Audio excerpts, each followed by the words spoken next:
live. I guess this is just for the stream. Welcome, good afternoon, everybody. Welcome to the multimedia room. Now, I always think of this as not very much multimedia in this room, because usually we only have chairs and like 2 speakers, but today we have a multitude of things, and including amazing speakers. I will introduce the speakers to you in the order of which they're going to be talking.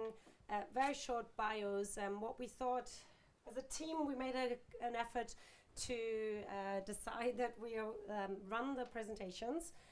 I've asked the speakers to stick to about 20 minutes. And then afterwards we'll have a larger panel discussion, and hopefully there will be lots of questions from the floor, but if not, I have also tasked the speakers with a little research exercise to sort of connect or disconnect to the speakers before and after them.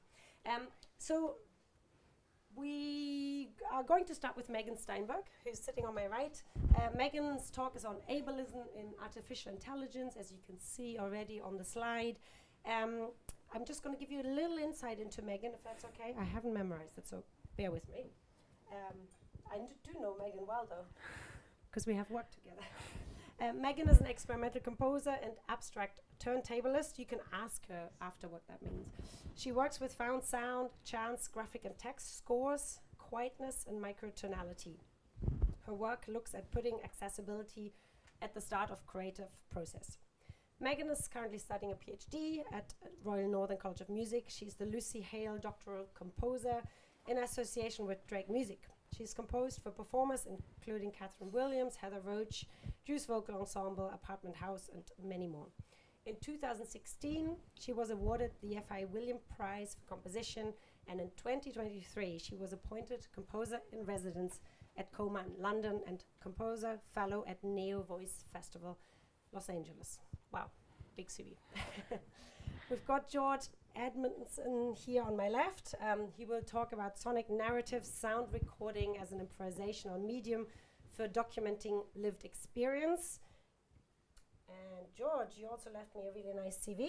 George is a sound artist and researcher whose works concern exploring the convergence of art, technology, and community engagement.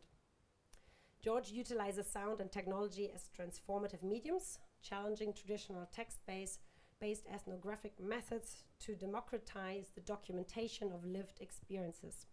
Collaborating closely with community groups, he works to assemble immersive sound art installations to intimately and collaboratively exhibit diverse narratives and voices, often described and rarely heard. And then we have a whole team here. And this is Dafydd Hall-Williamson, who will talk to us on an international partnership around the creation of a new operatic genre in augmented reality for mobile devices. And I have asked, I've said to Dafydd, I will just give a quick insight into Dafydd's own short CV, and if maybe each of you, while you're talking, just say a little thing about yourself so we don't run out of time if I'm reading 5 other CVs, if that's okay. So David, on the left here, is founder and artistic director of Ulster Touring Opera, so UTO.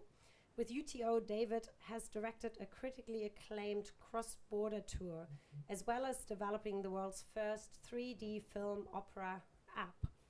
Dafydd will make his directing debut at Royal College of Music in May. Very impressive, thank you so much. So you're very welcome to Sonorities, of course. We started off yesterday with a fantastic opera in the evening. We've got loads of stuff, so check it out over the week. As Paul always says, most of these things are free, so do come along. And tonight, I think it's going to be a really fantastic time over in East Belfast, where I live, so that's the really cool place to be, if you haven't been there. Megan, can I hand over to you? Have you got your lapel? Yes. I do. So please welcome Megan Steinberg.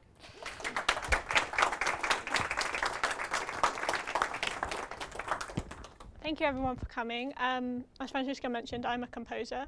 I'm not an AI engineer, so everything that I'm speaking about, I'm speaking from the perspective of a composer and a disability advocate.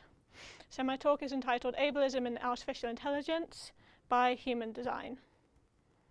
So just to start thinking about ableism, I wanted to kind of contextualize what we mean by ableism. And we can see this through some models of disability. The first model is the medical model, which states that people are disabled by their impairments or difference, and their impairments or difference need to be fixed. This is a very old, outdated model of disability. The model that we tend to prefer nowadays came about in the mid-20th century, and it's called the social model of disability, which states that people are disabled by barriers in society, not by their impairments or differences. And my research is looking at placing the social model of disability within the creative process. There are a couple of other models that are kind of less talked about that I think are really interesting, one of which is the charity model, which kind of is the basis of we should feel sorry for disabled people and that humanity needs to rally and contribute to fixing disabled people together. You can kind of see the parallels there between that and the medical model. And then the human rights model, based on basic human rights principles, recognises that disability is a natural part of human diversity and that must be respected and supported in all its forms, which I really like, and we can see as kind of an extension of the social model. So when I'm talking about everything here, all of my work has the social model of disability and a bit of the human rights model of disability underpinning all of it. So, where is the bias in artificial intelligence? I'm going to talk about it it's quite dry and detailed. So face recognition software, so that would be opening your phone through the camera, that's AI. Things that we know can cause bias against certain people is skin color. We've all seen, I don't know if anyone remembers Twitter, when it was Twitter, had that automatic AI cropping feature of photos, and people were finding out that it automatically cropped to white and non-coloured faces, which is just absolutely wild. And this is similar with people with disabilities that might affect their facial anatomy, so Down syndrome, achondroplasia, cleft lip or palate, blindness with differing eye anatomy, any medical aids on the face, autism, Williams syndrome, and stroke, Parkinson's, and Bell's palsy, all can affect the way the face looks, and if it doesn't look like the right face, then these AIs can't work. Very similarly, body recognition. So this might be a really great example that I like to use is driverless cars. So the way that driverless cars detect pedestrians on the road. There was an incident in the US a few years ago that was reported on by the Times, where a wheelchair user was almost run over by a driverless car because it didn't slow down, because it didn't recognise her as a pedestrian. And they ran tests and tests and tests and tests, and in every simulation, she was run over in every instance. And so I think that more research has been now done into this, and now driverless cars are getting better. But the problem was that it was an add-on. Like, we had to find that out on the road with a real person's life for the engineers to take into account wheelchair users, and other things that may affect body recognition softwares might be amputated limbs, tremors or spastic motions, fatigue if you're moving more slowly, ALS or achondroplasia, restricted motion, cerebral palsy, Parkinson's, people who are wheelchair users, and also medication side effects. My medication gives me like little twitches sometimes. So yeah, any AI that's using body recognition may find these things an obstacle into how to recognize certain bodies. Speech recognition. So when you're talking to Siri, we know that gender is a thing that's when it hears higher pitched voices, it doesn't take them into account as much as lower pitched voices, because AI development teams tend to be male, and so they're being initially tested on male voices, lower voices. This also applies to age and accents. Very famously, the deaf accent, the capital D deaf accent, is not recognised by many speech recognition softwares. And that goes for dysarthria and dysphasia, people who are minimally verbal, people who experience psychosis, ALS, degenerative conditions, cognitive learning disabilities, visual impairments, autism, and certain kinds of dementias will all face barriers in using speech recognition. I personally live with psychosis, and the idea of having a disembodied voice in my home that speaks to me when I don't want it to is quite scary, and I don't need any more of that in my life, so I actually hate our Alexa with a passion. Text analysis and chatbots I'm going to talk about in more detail in regard to a piece that I wrote kind of addressing it, but text analysis would just be chatbots, and I'll talk a bit about YouTube comment sections. But people who have cognitive disabilities, dyslexia, various types of neurodivergences and disability stigma. I'll talk about other kinds of dementias, and also non-written languages. So a huge amount of people who don't communicate via text, they use BSL or Makaton, or they use visual aids. These text bots aren't going to be helpful for them. This is really interesting thing, so linked to text-based AI. Perspective API is an API that was used by Google in YouTube to auto-regulate comments. So instead of having physical person moderators, they AI'd it and got an AI to moderate comments. And this is a toxicity scale of how toxic. It's a 0 to 1 scale of how toxic a statement is. And you can see that I'm a person registers 0.08. I mean, instantly that's interesting. I'm a tall person, it's 0.03, so you're less toxic if you're a tall person. But then blind goes up to 0.39, deaf goes up to 0.44, and I'm a person with a mental illness registers as toxic. It's 0.62 on the toxicity scale. So this is really important because it was going to automatically moderate out conversations about mental illness on the internet. And this immediately, when the internet is feeding so many AI systems, these people are not going to be represented if we start regulating them out of existence. I'm just going to talk about a couple of case studies that use AI. Morphcast is like one of those interview system softwares that you see that videos an interview with you, and it takes the person out of the interview process. And it reads your emotions on your face to tell like how well you're engaging with the interview. And there's been huge problems with it. Basically, people have had to take it out. People were using it in education to like do exams. And yeah, I think it's not being used as widely anymore because there were so many issues with it. But you might see people still doing like interviews for big firms that use these kind of systems. It's called the emotion AI. And so basically, if you are neurodivergent, or you have had a stroke, or you have Bell's palsy or Parkinson's, your face may not express emotion in the way that the AI wants it to, and that what it thinks is normal, because normal in massive quotation marks there.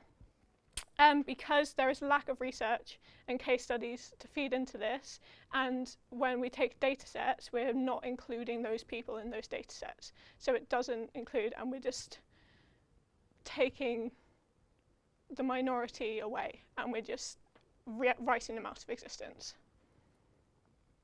Another case study is the National Eating Disorder Association in the US. I don't know if anybody saw this. They fired a bunch of their staff, their helpline staff, and they replaced it with an AI in June 2023. And it was like a chatbot to help with eating disorder requests, like people who are going through a mental health crisis related to eating or body image. And it started giving wild advice, and it started telling people to lose weight. It started telling people to diet. It started giving people advice on lowering their calorie intake. And that is not okay when you're talking to someone who has an eating disorder. It is not about you should diet, you should exercise, this is how many calories you should take. And so I think that was also taken offline. I'm not actually quite sure, but I'll talk more about, I actually wrote a piece about this whole happening. So you can see there, weight loss can improve physical health in many cases, and it's important to focus on making sustainable life changes. In general, a safe, realistic weight loss goal is to lose 1 to 2 pounds per week. Of course, if you're already underweight, no, that's not healthy. This was not a successful chatbot, and we should be really worried that a national society in America decided that it was appropriate to implement it. On the more positive side, in the top right-hand corner, you can see a robot arm that is powered by AI. It's a machine listening device, and it's called Jess Plus, named after Jess Fisher, who worked with Symphonia Viva. And it creates graphic scores based on what it hears. So it listens to a group of musicians improvising in a room, and it draws responses to it. And I just thought that was really wonderful. It's an intelligent design, and it gives in like real-time responses. It's not an assistive tool. It acts as another member of the ensemble, and Jess and other non-disabled musicians that have worked with it have said that it's very good, that it's a good listener, that it's very accepting and non-judgmental. And Jess has stated that it's really added and expanded her musical expression. So I think that's just like one really nice way that musicians have been using AI to expand. She's a wheelchair user and she has limited mobility. So playing and expressing herself can be helped by things like AI. And I think that's really beautiful. So the first piece that I wrote about AI is called Outlier. It's for AI and Distractfold Ensemble, Luke Moore and El Chant. And this is what I kind of wanted to address with it.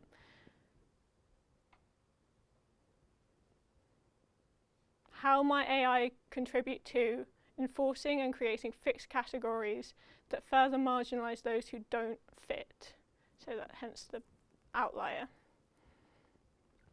So the idea of the piece is AI generated this motif here through a OpenAI software called MuseNet, which unfortunately is no longer running. It's no longer open to be used, which is really sad.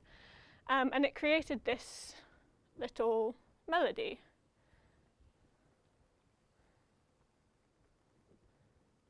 Oh, no it didn't.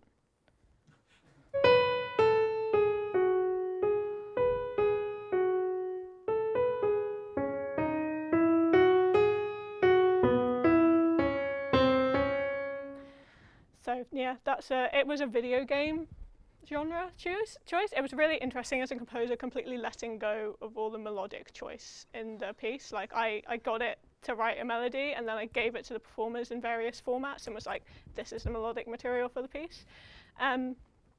So the idea, if you see by the kind of very crude clip art here of the trees, so there's all these differences in human experience. And AI seems to just like meld them into one normalization and one generalization of lived experience.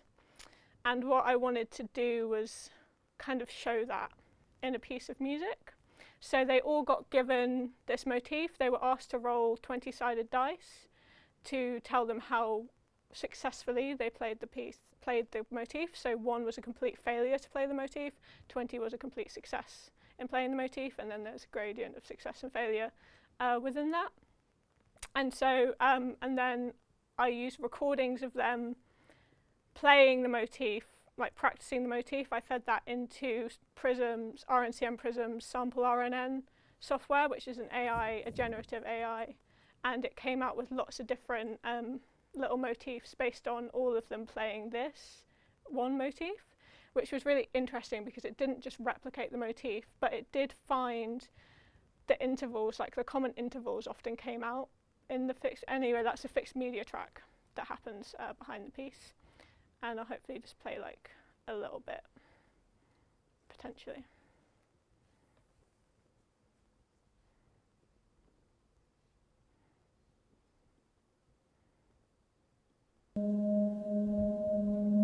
Luke Moore did the visuals for this.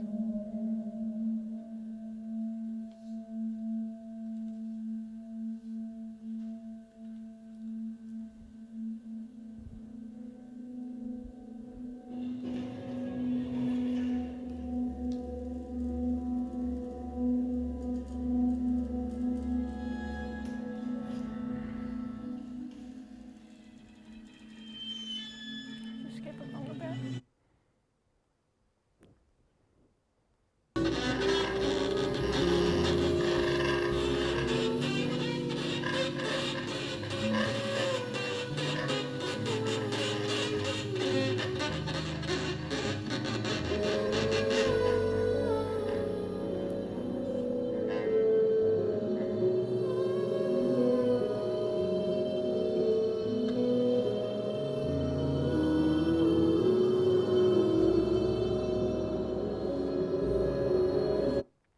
So throughout the piece, they kind of start just very generally improvising, and then they fall into playing the motif in a very kind of free, the scores they were given gave them a very free, natural timbre to play it in, and then they slowly move to a very mechanical timbre, and then they end the piece by just playing the motif over and over again in a very mechanical, rigid structure, and I wanted that to kind of represent this generalization process that AI is putting everything through.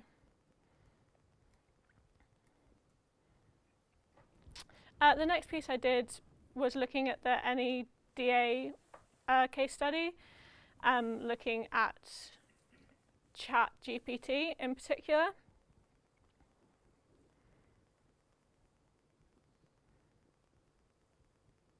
I thought that was just an interesting idea. They're making massive statistical associations among words and phrases, and we're going to see, and we saw in the perspective API toxicity scale, that they're coming out ableist. They're also coming out racist and misogynist and all other terrible things. So I wrote this piece, Press 1 to be enlightened, for solo voice. You can see the sort of notated text score at the top, I wish it didn't hurt. That is sung. And then I took a bunch of writing. I took some of my own diary. I took text from books regarding mental health, and I put them into ChatGPT and got ChatGPT to complete sentences from those books that were mostly about bipolar disorder, and yeah, it came up with some gems like this content may violate our content policy, and sometimes it would actually finish the sentence in quite like intense ways, and then it would immediately go like, you seem to be struggling with bipolar disorder. It was like, and so I got the singer to sing the original text and then speak in this like TikTok AI voice. I'll play it to you. The AI generated text, so there's this like real I can't think of the word. There's this real difference between the sung, really like heavy emotional text and then this spoken text.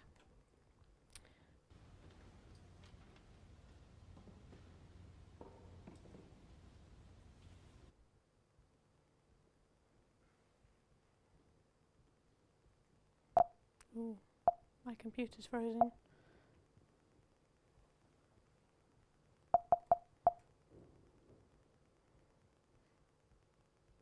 Oh no. Froze? Yeah.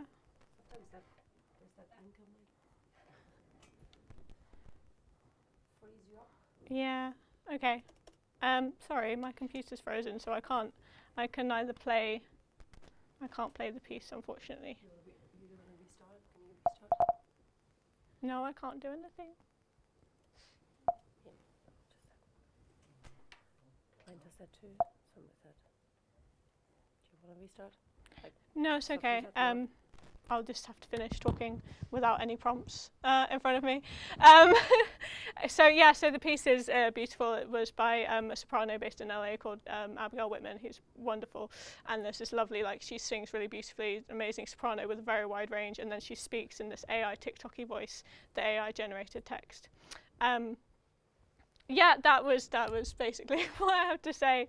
These are all the ways in which I've been using AI personally to create new music, to create material, and I'm also looking at how that is applicable to disabled people. The one last piece that I wanted to talk about is called Hardcore Prelude, and it will be for the International Contemporary Ensemble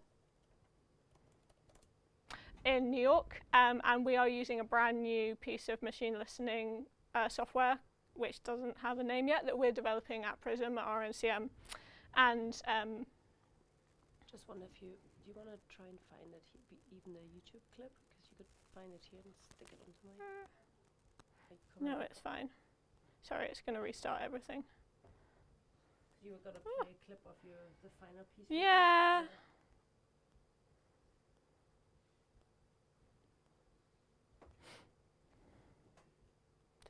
Load. I won't actually play the video just in case that was what upset it.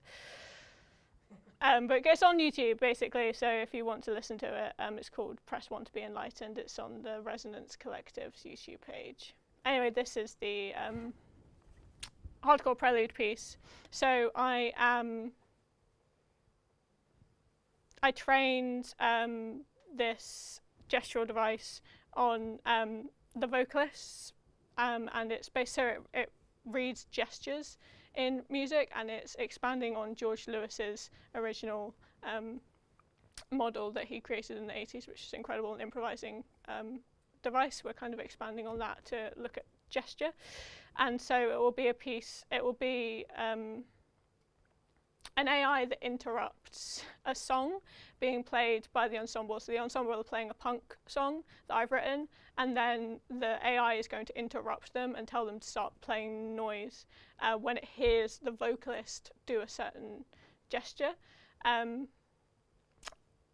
It's going to be really interesting. I really like it as a piece. It's being played in New York in May. But what I'm really excited about is the potential for this software to help people who have hearing impairments, deafness, or neurodivergences that may come with sensory overwhelm. And so improvising in a loud, large ensemble setting might be quite overwhelming for people who have auditory processing disorders or similar. And so I'm really excited by how this software might be able to listen to what people are doing in an improvisational context and then provide visual cues for other performers, so that if they're being overwhelmed by noise, they can still know exactly what's happening where. So this is kind of the first test. This piece is the first test for that. Yeah, I just want to finish on this quote by activist Neil Marcus. "Disability is not a brave struggle or courage in the face of adversity. Disability is an art. It's an ingenious way to live."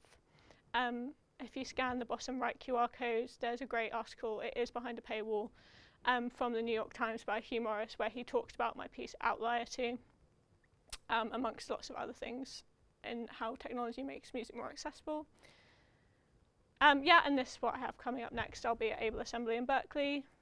I have the piece being played in New York, and then I've just been commissioned to write a piece for Hebrides Ensemble, which will be in Edinburgh in June. Thank you for bearing with me. That's all I have. Thank you.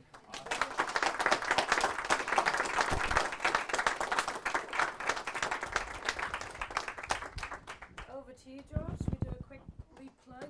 Sorry about that. I hope it wasn't the icon.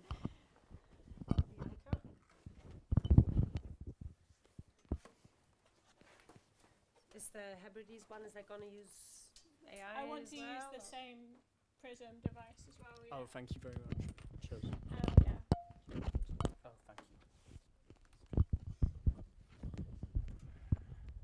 If there's anything immediately jumping out, maybe you want to sort of jump in while we move over to George. We can obviously have comments or questions. Anyone who wants to ask anything to Megan, please feel free. Don't be shy. Thank you very While much. George is setting up. You are the other way Can around. I ask a question now? Yeah. Yeah, great. Two questions. You must tell me what an abstract turntable is. Yes. And also, like, what's the next best thing that AI can do for neurodiverse people, in your opinion? Oh my god. The first one, abstract turntablism, is like using, I'd call it anti-DJing. So I make noise art with records, so I like break them and I scratch with them. I use a loop pedal and a distortion pedal to make like noise art, but with physical records. So you can't really tell. It's abstract, you can't really tell what the records are, which is really a lot of fun. That's my performance practice, basically. And I think what AI could be doing is making the rehearsal process more accessible, I think. Maybe helping break down structures and helping with understanding of music in different formats. There's an amazing thing called creative captioning, which I've used in a lot of my pieces for people who are deaf to caption music in really creative, poetic ways. And I think AI could possibly be doing that. I don't want to take jobs away from creative captioners because they're amazing, but it could be helping people understand relaying music into different formats, so into a graphic format or into a text-based format or something else entirely like lighting or like other sounds. I think it just could be translating music into more comfortable formats for people. Great, thanks. Put me on the spot. It is. That's great. Well, I'm sure we probably will come back to some of this in your work, I imagine, because I mean, augmented reality, I guess, in a field in itself with lots of issues around access, and so that might be interesting to link up some of this discussion. But for now, I think we're ready to hand over to Joe. You've got your left hand, right? Yes. Sonic narratives. Over to you, George. Hi. Well, yes, this is my current research at the moment. I'm currently working with a group of participants in Northfield, Birmingham. Anyone that wants to be involved can be. Yes, so I'll first start off by getting into that. I've written a little kind of introduction. In the early to mid 20th century, Northfield, Birmingham was an industrial centre, offering employment and the hope of something better for its inhabitants. By 2005, Northfield's industrial identity was disappearing, increasingly marked by a sense of decline. Northfield's later vote to leave the EU was divisive, partly the result of a political mood expressing regret for a vanished past and fear for the future, portraying a reality of two separate worlds living side by side. In partnership with Northfield Arts Forum and other community groups, this project engages with local residents, ex-factory workers and community groups through sound, offering an invitation to new conversations about how we know and question this emerging world around us, how we edit and arrange its meanings. This research invokes an innovative approach to creating a collaborative ethnography in sound, offering vivid documentations of post-industrial community expression through co-made sonic exhibitions. In an understudied part of Birmingham, I draw on sound's immediate reflexive intimacy through making collaborative sound art and other multimodal engagements, exploring hidden relations between situated engaged sound practice, post-industrial identities, new perceptions of local space, cultural histories and boundaries of community amidst an unequal acceleration of digital transformation. This research develops new and much needed methodological frameworks for positive and beneficial future sound-based community engagements. The effects of post-industrialization in displacing previously established relationships between work, community and place through a paradigm of hypermobility are widely documented. In documenting this emergence, post-industry and post-COVID-19, engaged sound practice could be used to communicate personal experiences to a broader audience, transforming private meanings into public meaning. My interest in sound as an ethnographic tool grew during an earlier period of community engagement where I worked with refugees using sound as a form of self-documenting and archiving through workshops and sound walks. This interdisciplinary research approaches engaged practice with a desire to shift from conceptualizing art as something pre-planned and then imposed on the community towards innovative methods of reciprocal creative labour. Exploring emerging post-identity, post-COVID-19 expressions within communities, I develop engaged methodologies that acknowledge the significance of an interdependency between aesthetic and social innovation, using tools for real-time investigation of experienced through temporally sustained community engagement. Importantly, there is dialogic value in bringing practical compositional insights from behind university doors into the public realm, and more importantly, vice versa. Contextual selection and combination of unprocessed field recordings form the core value of ethnographic approaches to sound, but usually at the discretion of the recording artist or ethnographer, neglecting the potential for co-composition or something Stephen Feld might refer to as a co-aesthetic. I employ self-translation of experience through situated listening and recording, liberating dialogue and interpreting phenomena from a position based in reality. I connect themes of post-event perception of place, memory, semi-virtual expression, and acoustic ecological change by implementing sensory and multimodal approaches. And I think I'll now quickly just play an excerpt of the first piece of work towards that research that I've been doing, which collects a number of archival recordings and focuses solely on one interview with a member of the community. We haven't got on to talking about sound yet or their perceptions of sound in place, but that will become very important to the research itself. It's winter shoes you're after. Oh, sorry. But I sincerely hope that when you depart from this busy Birmingham station, many pleasant memories of our city will remain.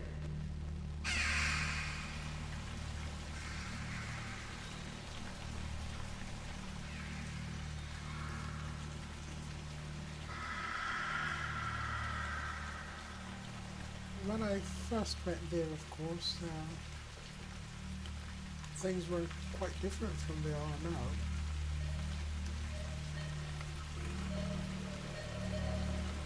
I remember a store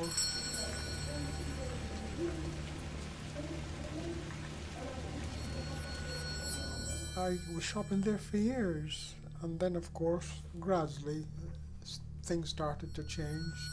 The Bull Ring has been Birmingham's shopping centre for 1,000 years, but the new look it's given itself takes it way into the future. We had the introduction of the supermarkets, and I didn't take kindly to the supermarkets at first because I was so used to the personal service and the friendliness when you went in. Tradition has not been forgotten altogether. The new centre finds room for the market stalls which every wheelhouse life would hate to lose entirely. You know, somebody was always chatting with you, and you felt like part of a family, you know, like part of a family group. But now it's Bull Ring's multi-storey car park can store away more than 500 vehicles. more or less getting what you want off the shelves, getting to the checkout, queuing up and getting up quickly. That's how I see it now. You may even have to remind yourself that it's winter shoes you're after. But it used to be far more fun.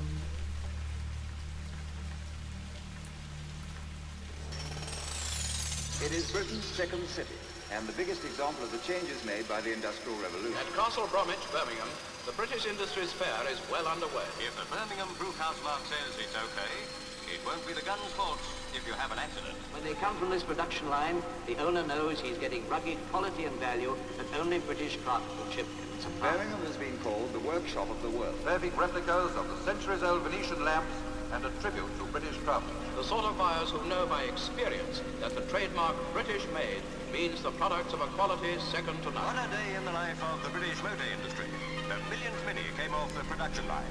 A landmark indeed in the history of the automobile world. Another example of British craftsmanship and ingenuity at its best. Meet Albert Wassell, who's been a glass blower for 35 years. Pride in the firm one works for is important.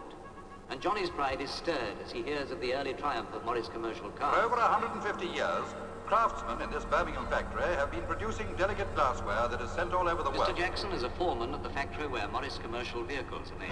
Pickets throng the gates of the giant Austin Works at Longbridge, Birmingham, the largest of the British Motor Corporation factories. Mr. Jackson has been doing this routine for 25 years. Of the 6,000 workers whose dismissal caused the big strike came from this plant. And it is here that pickets have been working hardest to persuade non-strikers to change their mind. Look at the time. Only half an hour to go and it takes 10 minutes to get to the factory. Reminds us of what the dispute is costing the nation. It'll never do for a chap to be late on his first day. Pickets form a human barrier in the gates as lorries arrive. At first, passive resistance is tried. But hour by hour, tempers are getting more frayed. It's a great moment when you walk through the gateway to your first job. Boyhood is behind, and ahead lies a lifetime of opportunity in the career you've chosen. And the spiritual life of the citizens has kept in step with their material success. It was the first time in my life that I had really experienced loneliness. I was terribly lonely. But don't worry, the experts have solved that. Home of the best traditions of municipal life. Just drink your tea and forget. This, then, is the lively, busy city of Birmingham. No rush hour crush for him. Just a wave to a friend you and I never see. Police and strikers clash before the advancing lorries. And once or twice, a nasty accident seems inevitable. Birmingham has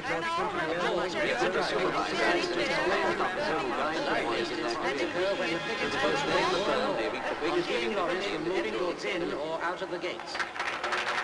This is Birmingham, a city of elegant squares and impressive buildings, a city of space and prosperity. Okay, so that's the initial kind of litmus test and kind of sonic literature review that I've done as part of this research. So like I said, it involves just one interviewee at the moment, and we haven't purposely discussed sound. But the next stage of the research will be to actually work with participants. I've already had a lot of engagement with people already, and we've spoke about things, but the next step will be giving those people microphones and letting them just go out and record whatever they'd like to record, and they can come back to me whenever they want. There's deliberately no kind of control. I think there's quite a lot of engaged arts practice that isn't, you know, it's a kind of, it's a packaged product that doesn't really ever become more than what the participants are told to do, and it's really hard to avoid doing that. But Claire Bishop talks about participatory arts, participatory hells, and it's so true. I think a lot of them can just be something that everyone goes through the motions in order to tick a box, so I'd really like to avoid that if possible. But I want this to become simply a new form of ethnography, which is more collaborative and more reciprocal, more accessible to people that want to be involved, and less at the discretion of the recording artist or ethnographer, and something that very much goes beyond text and is disseminated somewhere that can be accessed by all, online and in person. Sound just has an amazing ability to capture and evoke certain things, to hold echoic memory. So I think there's a lot of potential for sound composition to be used as an ethnographic method, and one that goes and can become much more multimodal and engaging. Yes, so the traditional focus of anthropology is text-based. Sensory anthropology is, you know, it has been done and people do it. Stephen Feld, for example, jazz cosmopolitan in Accra, he engages with musicians sometimes only via what he calls triangulating, which is just speaking through jazz improvisations. But I think that there's a lot of room here in order to receive to give non-experts the ability to record for themselves, which is something that soundscape composition is perfect for, and human-computer interactions. It's something that non-experts can easily engage with. It's less protected than other methods in terms of who can use it and how they can use it. Cox, Wright and Irving very much push for the idea of anthropology, and they challenge the idea of a dominance that text seems to have over the sensory experiences. They highlight their advocacy for innovative practices that integrate text, sound and image, and they criticise ethnographic methods and such that only retain themselves to text. In my methods, I'll be using a range of different, in my research, I'll be using a range of different methods, including objects, walking as a fieldwork method, being led by participants, very much merging the line between researcher and researched. I would like to, you know, be shown things by the people I work with. I'm in no way an expert of the area they live. But I really want to listen to how people perceive their local area. And through this, I think it can be used as a new ethnographic method, a very descriptive one. Sound holds a lot of information in terms of how we perceive place, new places and old, and what certain sounds mean to us. The electroacoustic artist John Draver has done a lot to do with oral diversity. There's not enough that's been written about the perception of sound and how it might differ between people. There's a piece of work that he critiques called Primacy of the Ear, but he asked the question, but whose ear? And it's very worth asking. There's not actually that many people with the correct hearing, as it were. And we really should, not just in terms of the sound quality that we're hearing, but the perception that goes along with what we're hearing. Although there are a lot of things that, you know, people like Tullis Rennie have commented on in the past to do with sonic sentimentality, I think it's worth considering how, as composers, we should very much try to reach beyond this idea of thinking that there is only one sentimentality attached to what we're hearing, and to include others in our compositions. We might be the experts in arranging sounds and exhibiting them, but that doesn't necessarily have to be the case, and we can very much be led by participants and whoever we work with in composing. In the exhibition of sound as well, I think that's something that should be advised by the people we work with in composing, and our compositions should be shown at local spaces that very much represent the people we work with. Shelley and Uri, they talk about this idea of the embodied nature and travel, the activities that we engage in, and the motion. The techniques I hope to use very much involve the idea of walking through spaces, and I very much hope to do more of that, incorporating not just ethnographic methods but also sociological methods. It's funny that in those areas at the moment they're really kind of hoping for this sensory nature to, I guess, develop further. And there's a real opportunity for sound artists and composers to, you know, complement that gap, because anthropologists simply don't have the skill set in order to be able to fully utilise how sound could be used. It's one thing recording people doing things, and it's another thing kind of collaging and taking these recordings further. For example, not just listening and recording and that being the final part of the journey with somebody and how they've interpreted sound, but sitting down and listening to the sound someone's recorded and speaking to them about that is another level, and recording that and including that in compositions as well. So yeah, I'm very excited to take this research forward. It's very hard not being able to see the slide, as you've probably told. But yes, I have covered quite a lot of this, but I've not gone through the slide. Yes, complexities and dynamics, yes. Yeah, so it's very much for me now about considering how with digital technology I might be able to take this work further in terms of where it might be displayed and how. The drawbacks and benefits of using digital technology. I know it's all very well and good trying to make something more accessible online, but I think it can often be done in quite a limiting way, and it can kind of, I hope to put the creativity still first. Not so much the end product, but the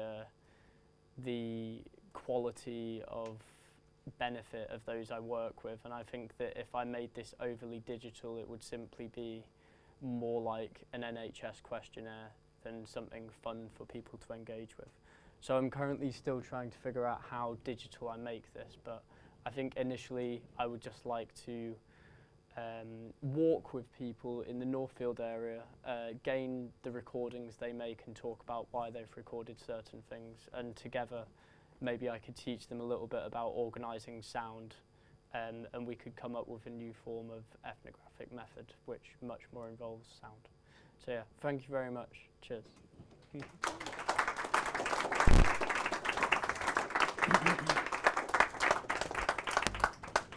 you, George. Well, you're in the right company here with a lot of sound artists. Oh, and great. In fact, Tullis Rennie is, thanks for referring to us in the room, but he will be playing on Friday night. So he'd be delighted to. Yes. People are talking about his work too. Thank you. David will move over to you. Great, thank you.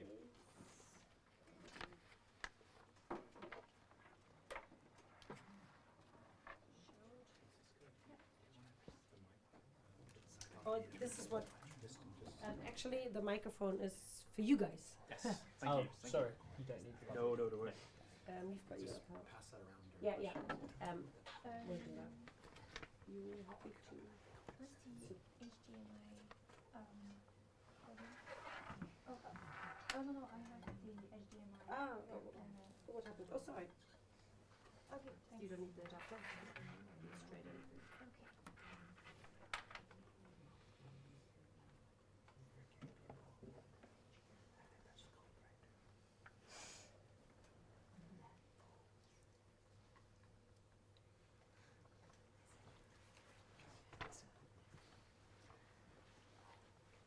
Great. Hello. Thank you very much for giving us this opportunity to present today. My name is Dafydd Hall-Williams. I'm the Artistic Director of Ulster Touring Opera, and I'm here with my colleagues Tara, Stefania, Clementine and Jessie, who will introduce themselves as they get up to speak. It'll be a bit of a relay race, so we'll be passing the microphone as we go on. And just before I start, I just want to ask a little kind of raise of hands, a few questions. So, who here has heard of augmented reality before? AR, augmented reality. Okay, most people could. Great. Who here has heard of volumetric capture as a process? Okay, few are very good. Who here believes that pineapple has any place on a pizza? Okay, just checking what kind of people we have in the room today. Good, thank you. Great, so I'm going to show a little video now about... Is it pineapple and chicken or just pineapple? Oh, I don't know. I think any pineapple falls under the criteria I've set anyway. I'm just going to show a video now about why we're interested as an opera company in digital technology, and then talk about how we got there, and then how we started collaborating with University of Montreal. My name is Dafydd Hall-Williams. I'm very tinny. There we go. Projector? Yes. Just need to change your output settings. Yes, that sounds simple. To this rather than this. So the audio is going through this at the moment. Okay. Do you know whose computer this is? Whose laptop is it? Tara, is it your laptop?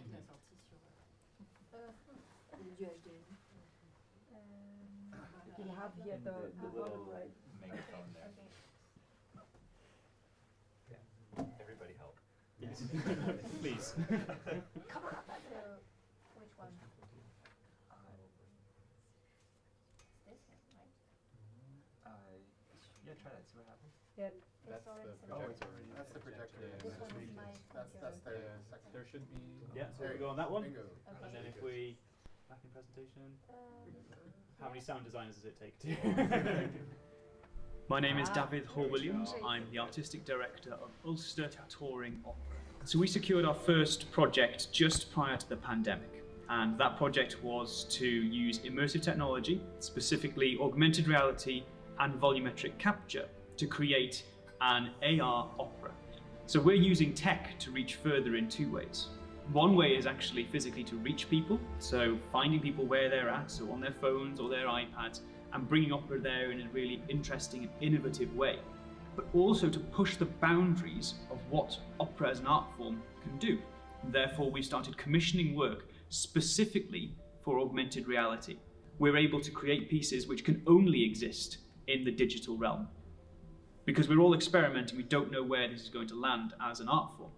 But that makes it a really exciting time to be involved as a new and interesting opera company. Good, but at least we hope that we're interesting anyway. You all seem to know what augmented reality is, so I'm not going to go into what that is. One of the pieces of augmented reality which really inspired me to start to look into it was Pokemon Go. So this was the first time that we're interested in engaging with digital assets in the real world in a kind of gamified way. And I instantly thought, how can we harness that for art? How can we replace these digital monsters with real performers in some way, shape or form? And just after I set up Ulster Touring Opera at the end of 2019, I had the opportunity to start some research into how we might do that. And that uses volumetric capture. So volumetric capture is the process where you set up multiple cameras around a performer. You use all the cameras to film at the same time and then stitch that footage together to form a 3D version of that performer. So an asset that we're able to use in a game engine like Unity to then implement in augmented reality. So that's a process which can be done in various ways. So this is a studio in Dublin, a company called Volograms, which is a spin out from Dublin University, specialise in creating these kind of assets. This is their studio space. This is Rosram Gobin. It's quite expensive to access these studios because of the technology involved and the post-production time to actually get these assets to the right place. So we started looking at other options for volumetric capture. How could we use off-the-shelf depth sensors to create our own studios? I also live in East Belfast, and this is the Belmont Bowling Club, which in 2021 we turned into a volumetric studio. You don't know that one? Well, I set up a little studio there. So, so this is So this is our own little studio that we set up. Kind of, it's nice and portable. So these devices here are the Azure Connect cameras, and we'll probably come back to those in a little while. They allowed us to knit together as well as some subscription software. So again, it is, it's prohibitive in terms of cost, but it's not as expensive as going into the studio, so it made it more possible for us to develop it ourselves. And here you can see Mary being recorded. We did actually kind of make a piece out of some of the assets we created, and we demoed that. This is in the Titanic Center, or at least the first two on the left of the Titanic Center, and here we have one of our developers at Digital Catapult in the Ormo Baths working on the piece. After that, we got a little bit more support. This is, I suppose the initial support was from the Arts Council of Northern Ireland. Then we continued that with NI Screen, and they allowed us to create a third opera experience as well as the app which houses all of the experiences. That's available for free on iOS. We will probably talk about access because it is only available on Apple devices at the moment, in part because of the technology involved. But here at Ormo Baths, we were able to kind of create our own studio. It's starting to look a little bit more like Vologram Studios there.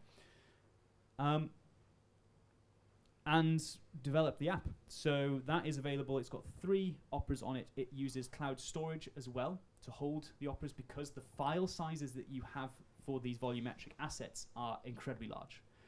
Larger than if we had the complete app and asked people to download it, Apple would stop us because it's too big. So from there, on that point, we discovered through some mutual connections at a conference in Finland that there was this work being done on the other side of the Atlantic. So we had started having conversations with University of Montreal about a project that they were doing, a significant project to combine volumetric capture and augmented reality and opera. And there's very few places around the world which are combining those elements. And so we actually secured funding through the National Research Council of Canada to secure an exchange program. So last summer I went over and took part in a conference in Montreal. I went back in November to see the recording for some of the operas that you'll hear about now. And my colleagues being here today is the third part of that exchange, the kind of concluding part. So I'll hand over to Tara now, who will introduce herself and talk about what they've been doing over in Canada. So thank you. Thanks. So just switch to the PowerPoint.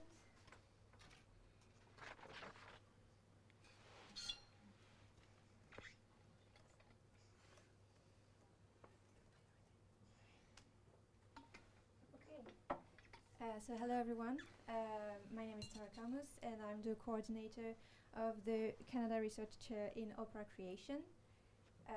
So I'm not at all on the technical part of this project. I just help with the logistic. But first I'd like to remind you that since its early days, opera has always been at the cutting edge of technology up until the invention of cinema. So let's say at the end of the 19th century. So today, opera looks like an old-fashioned art. It needs to renew itself, to be more relevant to current social, artistic and technological issues. And so this is where the Canada Research Chair in Opera Creation comes in. It tries to fulfill this mission of renewing opera, and Yeah, and so it develops the pocket opera, which is an interdisciplinary research creation project aimed at creating 5 opera in augmented reality. And so we have some members of the creative team, and one of them here is part of the technical team. And so it's a 3-year-long project divided in 2 phases. First, we had only a collaboration with the Opera of Montreal and the University of Montreal. But now we have like a dozen of partners, so it's getting bigger. And so yeah, during the first phase we had 4 operas of 5 minutes each, and during the second phase, we are in post-production right now of the second phase, we added 1 opera conceived only by members of the First Nations in Canada, with the perspective of decolonizing the genre. So yes, as I said, it's a big project. We're still learning, actually, but I will let Stefania to talk about more in depth of the collaboration, and then Clémentine and Jessie about the technological issues we encounter. Okay. Hello. I'm the choreographer of 2 of the operas, so I will be moving a lot and throwing stuff apparently. Watch the cables. Okay. I won't go there. Next. Oui. Okay. Attends, this was really okay. So, one key point of this project was to experiment with novel approaches of opera creation. So normally, I will go here. I want to look at this as I'm there. Normally, it's like a very linear process where the librettist will write the story, sometimes work with the composer, and then after the performance, we'll learn it. And after that, everything that's more acting and performing will come in. But for opéra de poche, so pocket opera, everyone worked together at the same time since the beginning. So we took coffees and we talked about stuff. That's when we were filming, so that's the end. But straight from the beginning, all disciplines really came together and they engaged throughout the whole process, even in post-productions. In the post-production, so we wrote the narrative together. We were exploring themes that really resonated with us before going into the whole process. Okay. So I'll just try to go with this because the composers really contributed to ideas for the visual elements, and the music influenced the set designers for the costumes, and choreography would play a role in the musical score. So it was really a new way of working. And it was sometimes very chaotic, like this right now. And then, but we will show you. Oh, okay. I'll play you this one.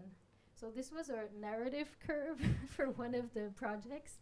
And we have little emojis we were like, okay, what do we want the people, the public to receive, and how are we gonna make this happen? And who's whom, and there's a little guy screaming over there. So this was one of the ways we worked for one of the teams. And so it was crucial to keep in mind that these collaborations were 4 or 5 disciplines coming together.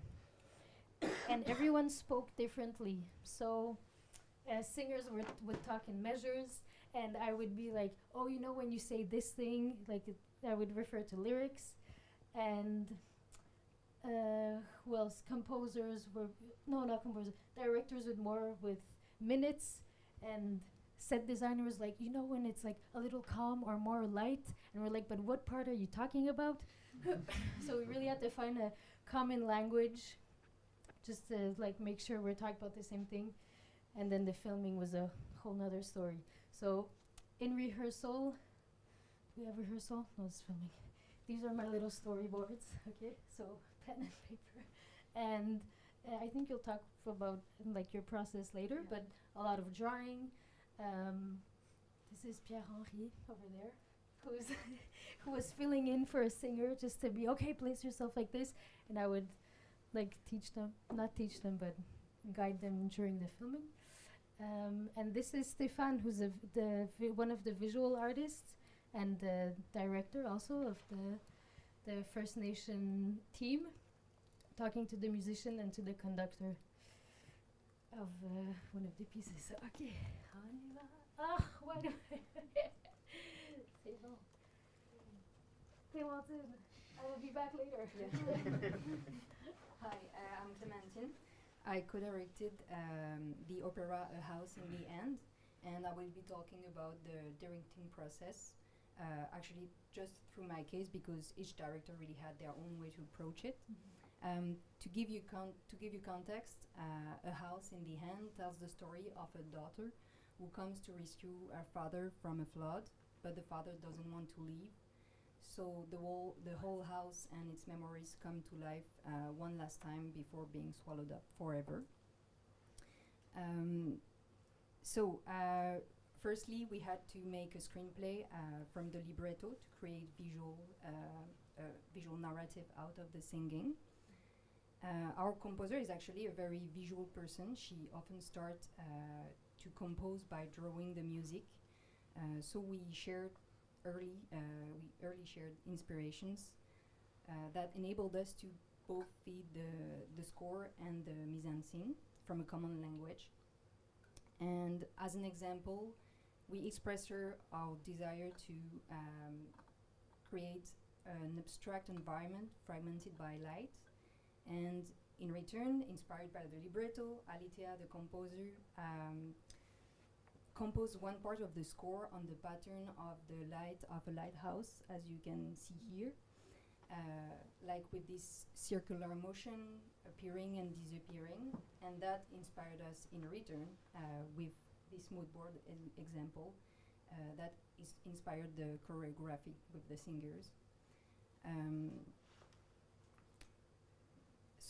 For me, what's great about AR is the ability to include the physicality of the spectator, meaning both his space and his body, and not only to contemplate that of the performers. So we came out with the idea to put the opera on a scale model, so we could explore a mise en abîme between what happens in the house model and what happens directly in the spectator's home.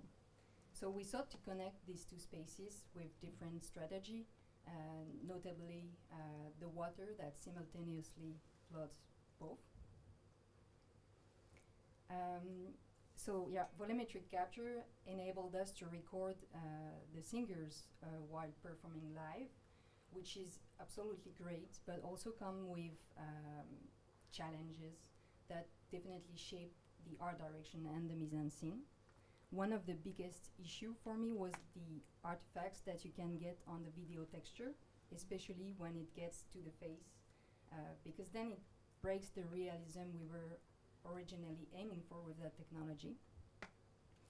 So with the help of our great 3D developer, Pierre-Henri, who is going to be really willing to exchange with you after, we worked on the texture to try to find a way to both hide the artifacts but still preserve the facial expressions of the singers.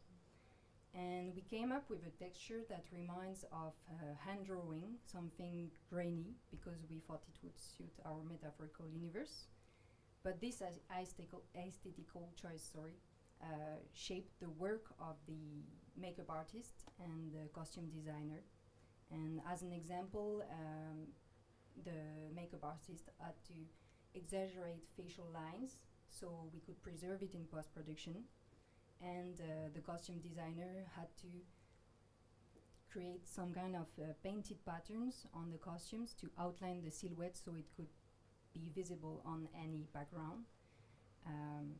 The limitation of the technology has been a great creative constraint that shaped the directing process and required a close collaboration between all the departments. So, in short, that's it. I don't know if it's Awesome. Okay, maybe I will sit. It will help me.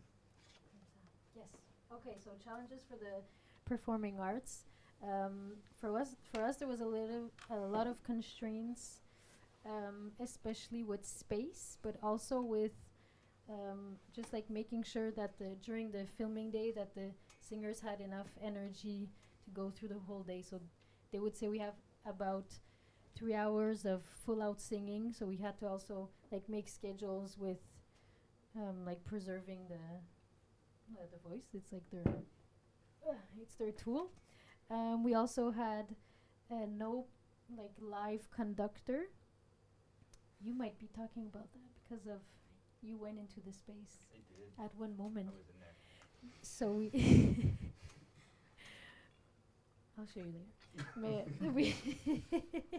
And so yes, but the main thing for us was the space. So when we were rehearsing, we had to like there were chairs all over the place, and like you're not allowed to step out of this. And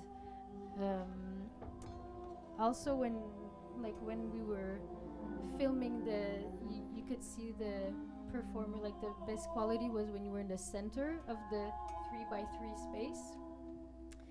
So like how do you do choreography when you like running around like this but you only have this much space?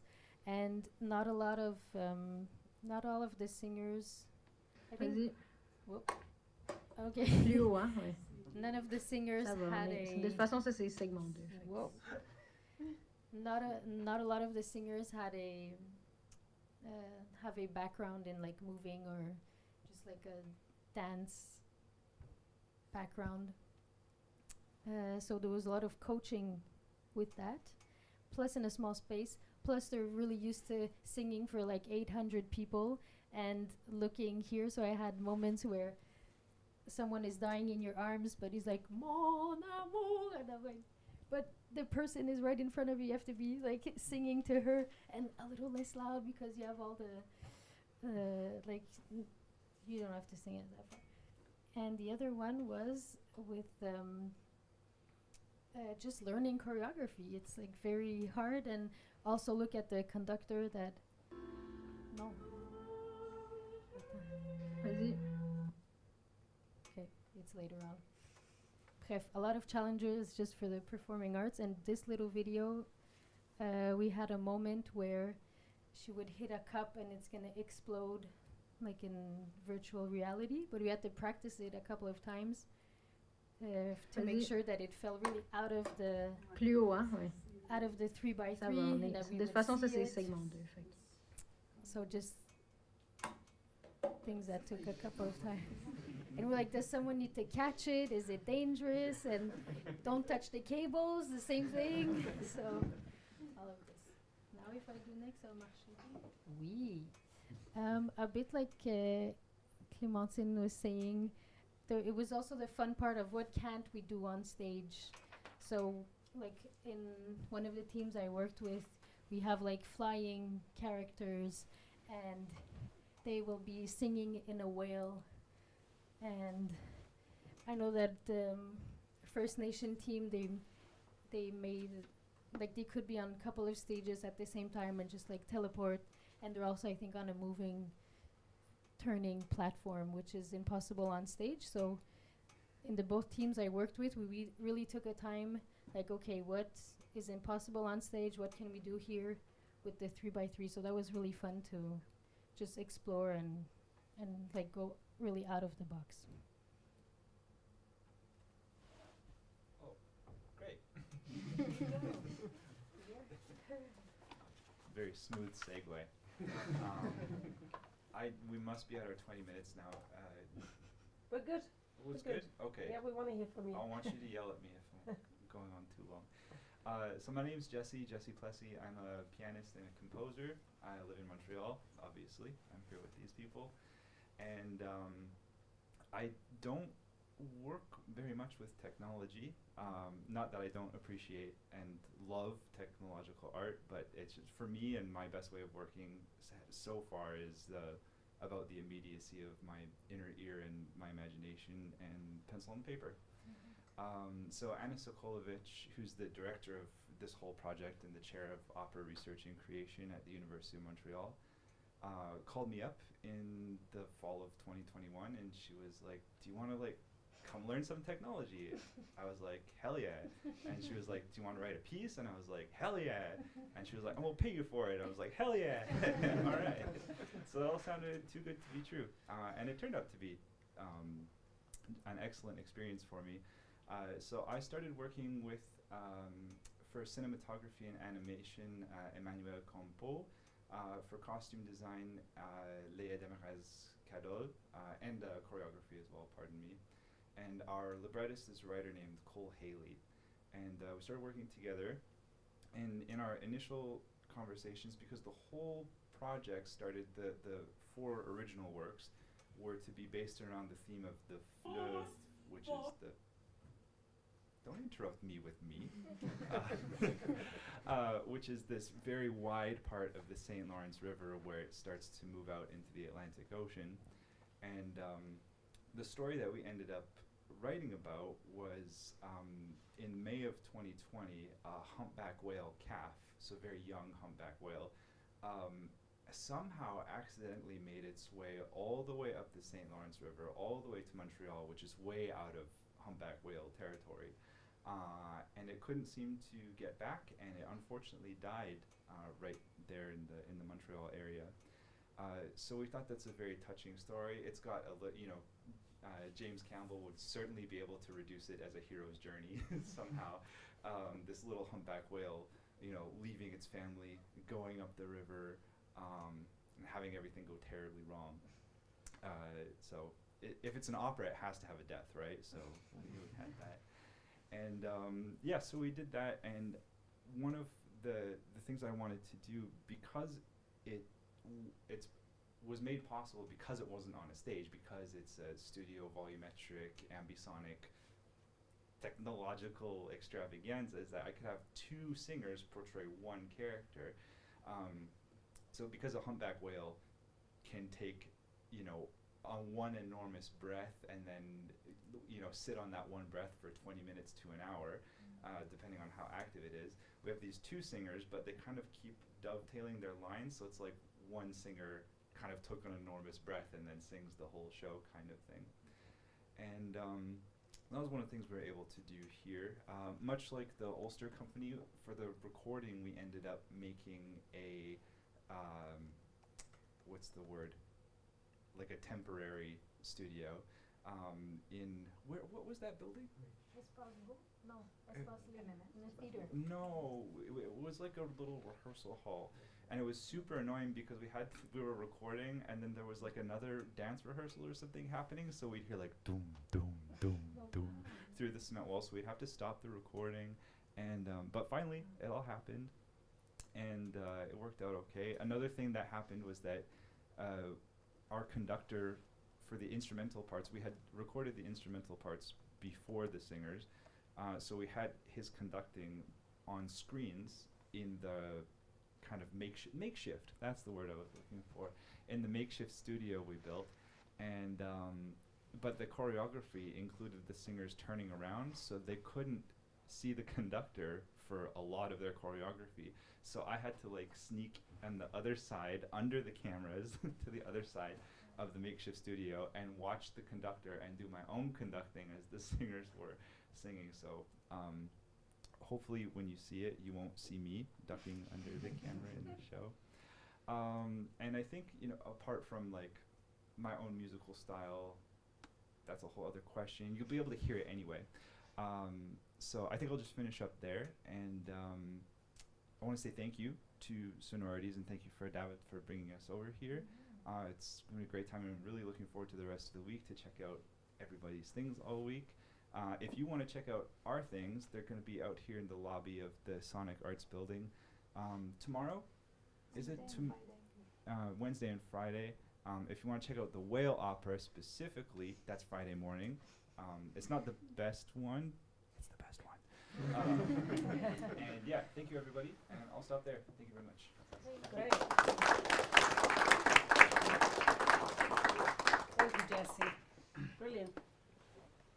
Sorry, one simple question: has there been? What's the sort of collaboration then between the Ulster touring opera? Has there been? What's the sort of connection there?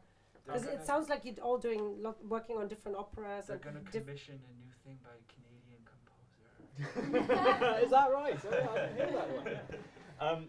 The very short answer is it's all individual projects at the moment. It's very early stage for the technology and even the pipelines of how we create this work.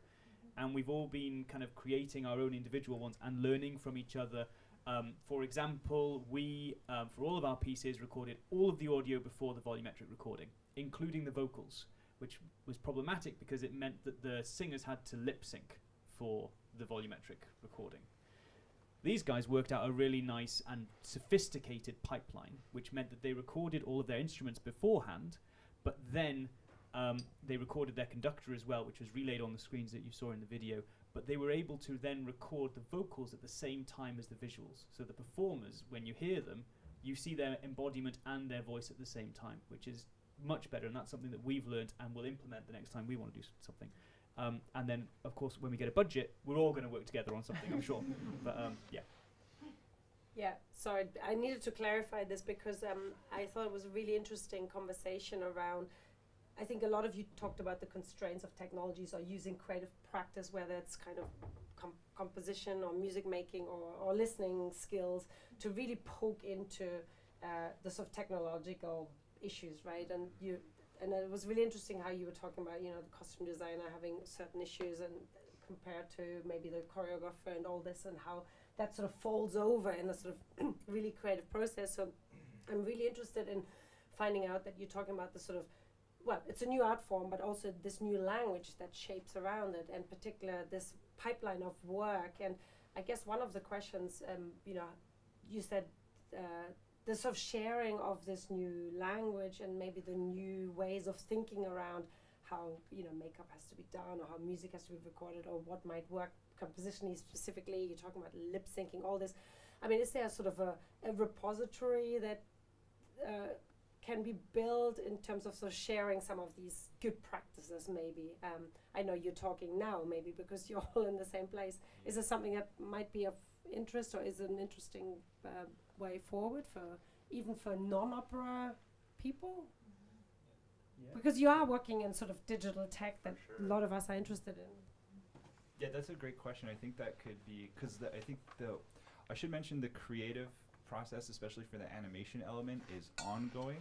So if you do check out our work, it's not a very fine grain. It's a little bit like GoldenEye 64 looking sometimes right now. So, but it could be a really cool retroactive action to take after the whole research project, is to get all of us together and talk about what worked and what didn't. No. I think I would like if you repeated the question. Well, I think I can repeat it. But okay, I think we had a sort of a short answer. I will repeat it, but I also don't want to be taking the floor because I know there's lots of people in the room who probably have questions. So I will pass the microphone here and then over there. Yeah, I had a question kind of on the aesthetics of working with DepthKit. I'm also working with DepthKit. I'm also in Montreal. But I'm kind of interested. In the work that I did, we really dug into the artifacts and almost the watery quality. And I'm kind of interested I'm noticing a lot of times that you're also working with themes of water in the operas. Was that intentional, just because volumetric capture kind of has that watery quality to it, or is that just kind of a happy accident there? We decided before. Yeah. Okay. The serendipity of technology. Right. Anyone? Oh, somebody other than me. It was the main theme that we all had to stick to it. Okay. But it's inspired each team. Like each team dig into it in different ways. For my part, I would say like the artifacts, we tried to hide them in a way, but we still didn't want to go into some very totally point cloud and abstract render. Otherwise, we were like, why wouldn't we use motion capture? So Yeah, I would say that. I remember in our first conversations, one of the teams were like, do we want humans or do we want to exaggerate? Oh, you also had that with costumes. Like, do we want to do this non-human forms that are singing? Then we didn't do that, but it was also in the options. Do we only have one microphone? This is a bit awkward. I think we're using this for the live stream, right? Sorry, there was one question there and then over to John. It just means that you have to ask a question and I'm going to run back and forth. All right. If I understood correctly, when we were talking about the having to record but not having to lip sync because we recorded the music in advance, was the music recorded already with any kind of in any spatial format, or was something recorded like more traditionally and then that could be spatialized with point sources, or was it something that's already somehow recorded on Sonics or something else? Are the lapels still working? Maybe we can use them as well. If you could use we did have a spatial array of microphones. I am not sure how many it was, but it was a lot more than I'm used to. And we had some like far away capture and some near capture and 3D as well. Yes, exactly. Yeah, and then we did the same for the singers, so that we could have that as an option for interactivity. When you're listening to it, you can move closer or farther away to the sounds of the singers, and I think that's the instruments as well, or it will be. So while performing, they basically had one in-ear with the voice of their partner and one in-ear with the orchestra. Thank you. Yeah.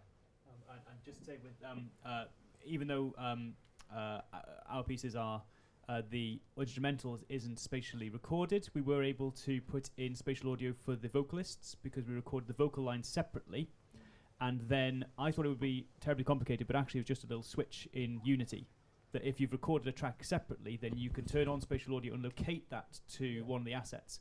And if you check out the Don Giovanni, the commentatore teleports during the scene. And if you've got the headphones in and if they're on the right way around, then as he teleports, he sounds like he's standing in this new location. And it's actually a really special moment. And really cool. Kind of more immersive than the visuals. It has that really immersive power to it, whereas everyone thinks the visuals does. Okay. Did you have... We're also starting to talk about listening, different types of listening. So I just want to remind you, we've got John as a question, but please also remember that we had other talks on AI, we had talks on listening, sonic sentimentalities, but maybe John will lead us there. Let's see. No. Okay, sorry then. Not yet. Maybe a second question, because I do want to pick up on some things which came to mind during the last batch of presentations about the opera work. Back in the last millennium, I did quite a lot of work on projects which were this is several waves of innovation ago, looking at virtual reality and augmented reality 1990s style, particularly in creative settings, some hybridizing virtual reality with television production, some with stage-based musical performances of various sorts. And one thing which struck me then and led to a few papers that I wrote, largely from a kind of ethnographic, social scientific perspective, was the massive amount of behind-the-scenes work that people were confronting and dealing with afresh to make these new illusions work. The work to create an illusion was absolutely spectacular. And I wrote one paper called "The Work to Make It Work," with a pun on IT for it, and another paper called "Practically Accomplishing Immersion." The idea that the it's kind of phenomenological immersion that one's expected to experience either as a participant or as an audience member is actually a practical accomplishment with many different kinds of practical work behind the scenes. Now, from that perspective, that in discussion with a number of people I was working with at the time, we thought, well, actually this is too interesting to just treat as problems to be solved. This is part of the craft of theatre, or part, or in your case, the craft of opera. And is it perhaps not interesting and an exciting possibility to make these matters of work, these matters of labor, these matters of constructing aesthetic technological illusions actually part of the subject matter of new work, not just problems to be solved. Can I actually? Yeah, absolutely. I'm going to put Pierre-Henri on the spot here because he's actually considering. He was talking to me yesterday about a way in which, when they disseminate the operas that they've got, they may add in an additional element, which is to volumetrically capture people who are involved in it to tell the story of it. Pierre-Henri, I'm going to put you on the spot. Could you tell us about that? That's putting me on the spot about just ideas, and then later I'm going to be like held accountable for that. Yeah, Anyway, absolutely. Yeah. So yeah, especially about that. Yesterday I was talking to Dafydd about the fact that there's so much work to go like into making these opera work in post-production, and it's taking so long, and it's mostly on my hands. So because of that, I was like, oh, we have this cool setup, and I know we chatted with Clementine about it too. We have this cool setup where it's very easy for us to record audio and video. It's just the 3D stuff around it that takes a very long time. So I was like, oh, we could then do like an introduction to the application we are doing, where it's just the instrumentist, maybe the conductor, talking about the process and their instruments, maybe if it's very for a broad audience. And because there's just the capture and the audio, then it's super easy for us in post-production. There is little amount of work to do, so it would give me the time to work on the rest of it. So that was the idea. So yeah, about project juggling, how much work has to go in 3D versus, what's the objective and the impact, I guess. Paul, did you want to add? I would really like us to see if we can also involve some of the other. Yeah, I've got a question kind of for everyone up here. There's a common thing that seems to be coming out here, where you all seem to be working with a form or a method or a practice, and in some ways trying to move that forward by bringing in new things, but also throwing things away. So my question is kind of for all of you in a slightly different way. So perhaps for the opera team, it's what about opera are you taking with you from the past? What's the essential things that you're not, well, essential is the wrong word there, but what do you want to hold on to from the form of opera, and what are you very happy to throw away? And I think for George, I was thinking about it in similar ways. You're keen, you said several times, a new form of ethnography or anthropology.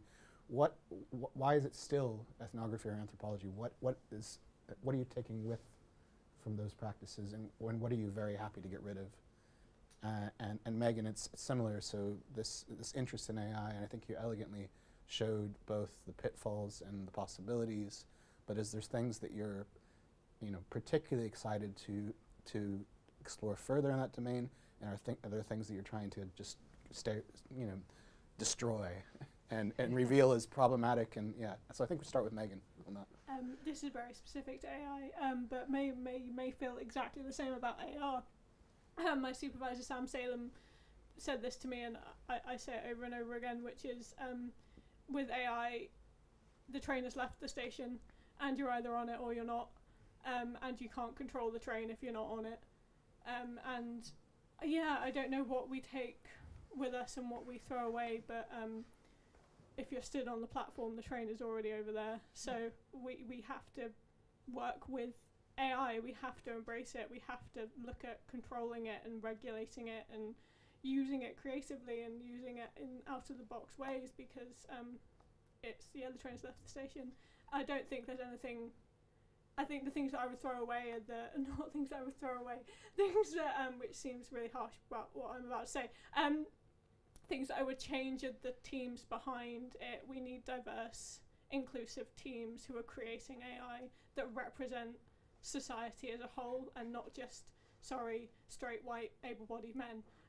That's not representative of the population, so that means that AI won't be representative of the population. So what I would change, not throw away, what I would change is the makeup of the development teams, specifically. Let me reframe it slightly from an artist's perspective. So you're very much an artist from your background you described, and from some of the work you played. So so the train's left the station, you can get on it or not. But if you're, I think as an artist, especially with your practice, you hope that the art itself might make a difference within that field, might actually have some sort of power to sabotage or enhance the train. And is there particular things that you would like to, you don't have to use this language, sabotage within AI practice as an artist, from an artist's perspective? Yeah, I think I've been trying to do that. It's really hard though. How you guys feel about making art that makes a political or social statement, and art that talks about the technology that it's using while it's using it. It's really difficult, actually. I would say the person that I look up to the most and that I think of, aiming at is Jennifer Walsh and her use of AI, and how she so eloquently uses AI and technology to make a social statement while using the technology. She does it so effortlessly as well. But how do you guys feel about AR in that way? That's a good one to pick up, Maybe George wants to pick up on this. Yeah, George. I'll only say that disability arts is far ahead of us in how to tackle political subjects. It is kind of, in some ways, the best realm for, or the most positive advocate for political change. And it's we can only learn as an art form from the kind of pioneers in disability arts. I want to kind of talk about what I want to throw away, but I also want to hear from you. We'll go back to George first. Thank you. Yeah. So, do you get the question? I don't think there's much I'd throw away. I don't think it's about kind of replacing or protesting about what went before.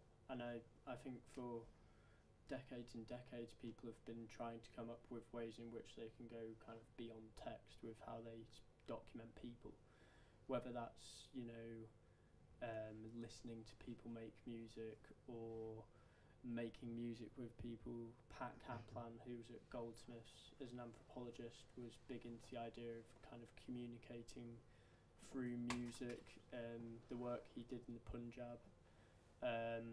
But I think with obviously new technology and the ease at which things can be recorded on the spot, and the ease at which new amateurs can be included in the kind of decision-making aspects of recording and disseminating work, then I think for me it's just more about the way in which the accessibility in which things can be shown.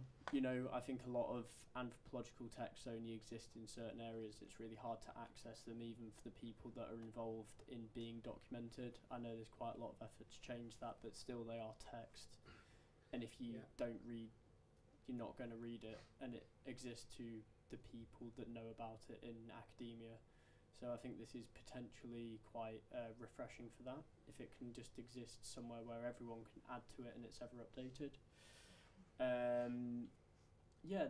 I don't think anthropologists have ever intentionally meant to get things wrong. So I don't think they. Just a question. So if you, I guess the root of my question about throwing things away is that you need to make space. You need to at least lessen the presence of something. So I'm a bit scarred with the history of beyond text as a term.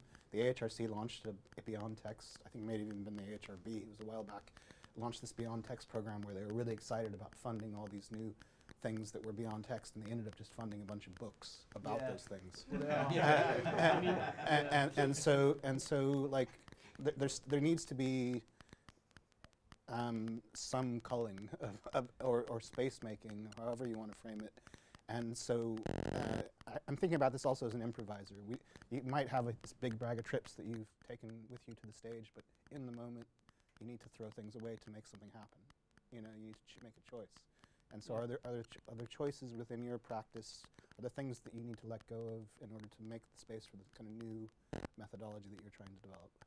Yeah, well, I mean, I know what you mean about text, but it's still going to have to exist, and I'm not on about replacing it by any means. I mean, it's just key, unfortunately or not, to academia, I think, and any of the applications we make and any of the kind of documentation we make is, to some extent, always going to have to exist as text. I mean, I couldn't have, applied for this by, maybe I could by just singing, but Yes. No. Yeah. If I was to take something away, potentially it would be a kind of such a.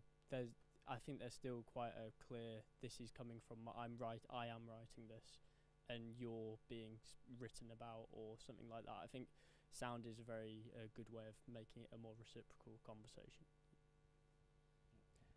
I'd be really interested in what my colleagues think about what parts of opera as an art form would be kind of reduced or changed for this. For me, I'll maybe turn the question a bit and say that although the reason we're working with mobile phones is partly because of accessibility, we wanted to find a way of reaching people who didn't necessarily want to or feel comfortable coming to a theatre. And we thought, okay, mobile phones is maybe one of the ways, in the same ways that AI, mobile phones are a thing, it's a Pandora's box that is open. They're not going back in the box, so we may as well try and make work in that space. But actually what I'd like to throw away is the phones, because what we're creating is holograms. And, you know, we're thinking about a vision of what opera is going to be in 50 years' time. And we're trying to create work which has a kind of longevity. And, you know, the idea is that we're not going to be using these handheld things in that time. When we started this back in 2020, 2021, we didn't, you know, the idea of glasses which had AR was kind of far in the future. Now there's pass-through. They've kind of cheated AR, but the Quest 3 and the Vision Pro suddenly give us this AR, that they're creating these 3D holograms that you can see. And that's just the first generation of that pass-through. So the sooner we can get, and because when you get rid of the phones, you get rid of the time-bound nature of someone just holding something. And also you can play with duration, you can really start to imagine it as it being a spatial experience in the space you're in. So yeah, throw away the phones. What do you think about the opera?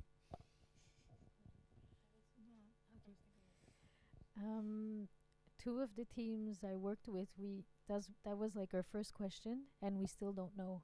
So I think it's gonna be after that we'll see, because even in the phase 1, the musicians were playing also live with the singers, and that was chaos.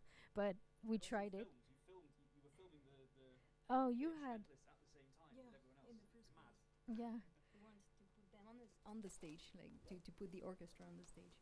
So we tried that, and if it's not live, is it opera? If it's not loud, is it opera? If it's just like this. So all those questions I think are still open.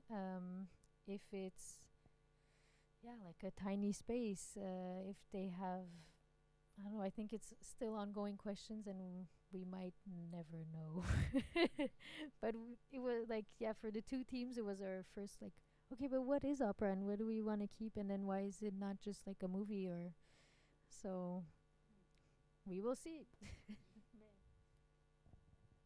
I think that for my part in our project, the first thing we wanted to throw away was the distance while you experience opera. So we were really looking for that proximity you can get with the sound of the person performing, and we really like that.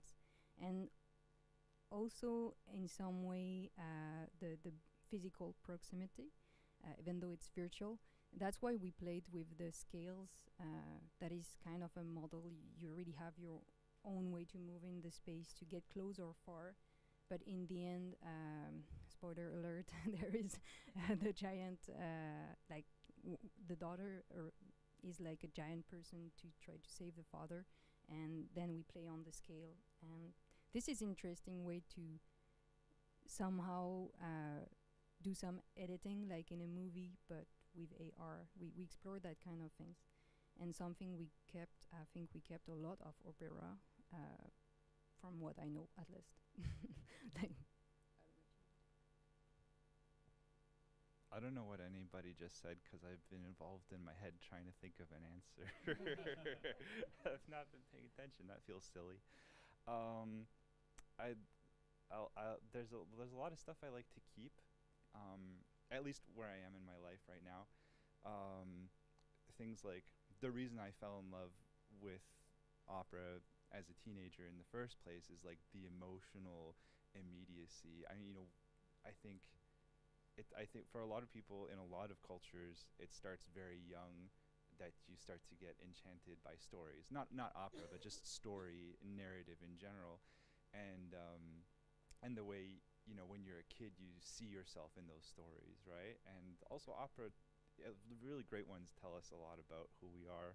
You know, Caravaggio's painting and singing about how in love he is with Tosca. You're like, oh, that's what it's like to be in love.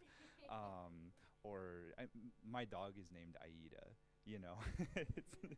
And so I just like that, the enchantment of narrative, whatever that happens to be, and the way that, I think as long as there's singing and there's some kind of narrative that you can attach to emotionally and that you can put yourself in that place as a spectator and you can feel something, then that's opera, and that's what I think it should be. Thank you. Is there anything else from the audience? I know we've been sort of hugging this conversation over here.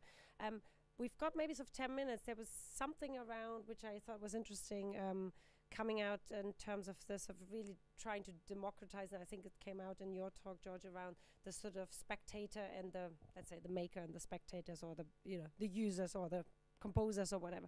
And you had the same thing talking about really, you know, I guess taking opera home.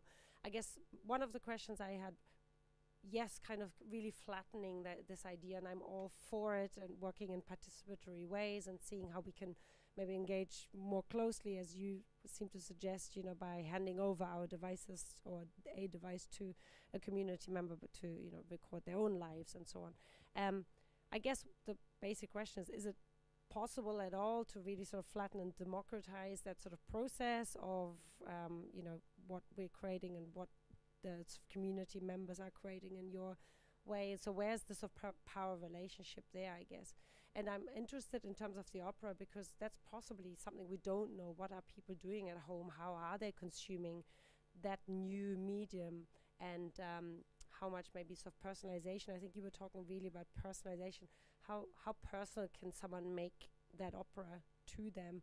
And thinking about, of course, the different abilities, the different body shapes, the different abilities that we think about in disability arts. You know, how might that sort of be reflected in a more personalized creative journey experience, whether it's opera, whether it's telling a sort of a sonic story of your place or space? Is that something you might want to chip in? Yeah, I can chip in. I think there's a fairly long way to go compared to some things, but I think that obviously there is a line. You can't, at the end of the day, if I'm the person that has the final, I don't need to be, and I think I don't like the final say in terms of any compositional decision or production decision. But I don't necessarily think I'd need to be, because if I was doing it with a group of people or with a person and they were sat next to me, then all I'd really be doing to an extent is doing the bits that they felt unsure doing, like using the software itself. I think I could get quite close to it being a pretty level playing field, but then at the end of the day, I guess I'm the person with access to the people that I choose to include, although I don't think I'd ever say no to anyone if they wanted to be included, even if they didn't live in Northfield and just wanted, but then they'd be talking about certain things I'd want them to talk about, and I think it'd be inappropriate for them to speak about something completely random. So there are certain like rules, I guess, and I am the person that obviously decides those rules at the end of the day. But I think in between that and it being, I'm going to record you and this is now how that area sounds because I've recorded it and said it sounds like that, there's quite a like wide gap. No, please. Do you collaborate like with sometimes with people where like one, like you plus that person gives a third like entity, or me and another person like compose. Yeah. Yeah, like most of my research is that, you know, if I'm working like I've done stuff in the past where I've followed around another electroacoustic composer and they've hold it. yeah, I've done stuff in the past where I've like documented somebody that can do exactly what I do in terms of a skill set as well.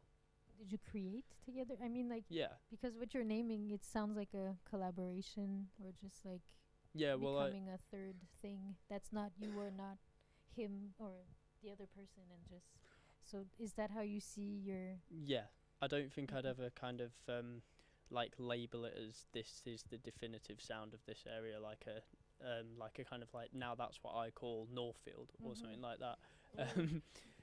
It would be more like I guess I'm not sure what I'd title it, but that's a good point, because I want it to be a very much a collage. It's not me or just another person. It'd maybe be 50 people's perceptions, voices, them describing newspaper clippings that their granddad had, which is some insight on the area and how it's changed, or someone talking about how they don't like the fact that there's more cars than there used to be, and all.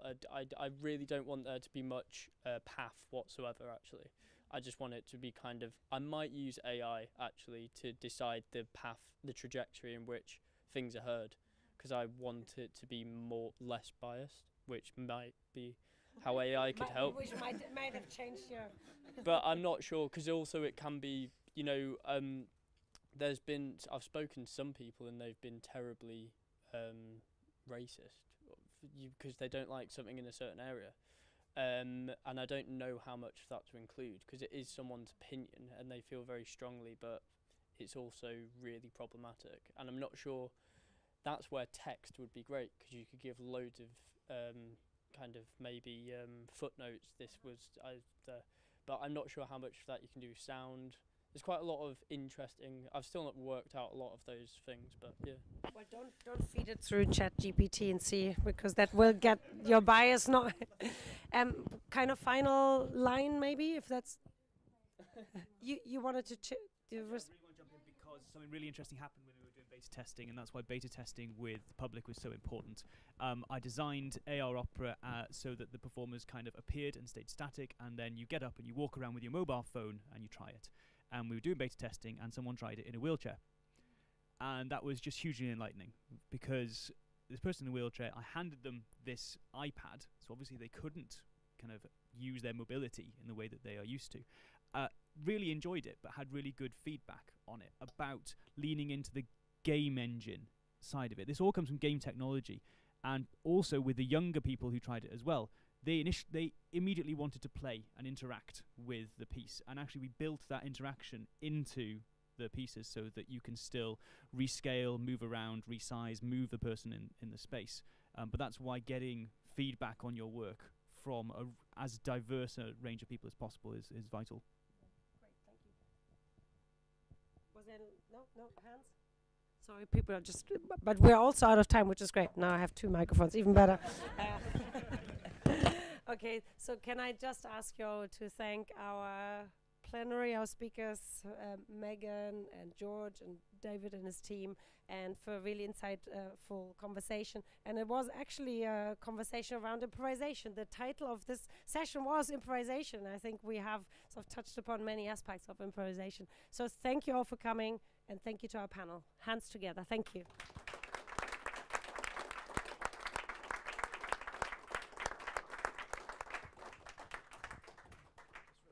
And thanks to Franziska. Thank you for chairing that. So this is the first of several symposium sessions. There'll be another one in here in the next couple days, followed by a keynote in the Sonic Lab involving John and Lucy Suchman.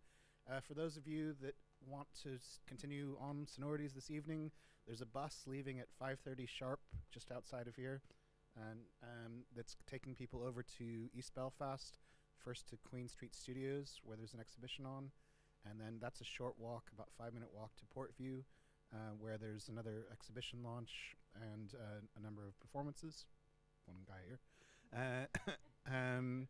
So yeah, that's a free bus, and the bus drives back at 11:30 when the gigs are over, and drops off at the main Queen's campus. So if you want to be on that bus and you don't have tickets, there's still some spaces available. So book that. Yeah, if you're either on the bus or you're off the bus. Yeah, right. Thanks. No idea. I was telling people at home, you can't get on the bus from where you're at, or maybe you can. I don't know.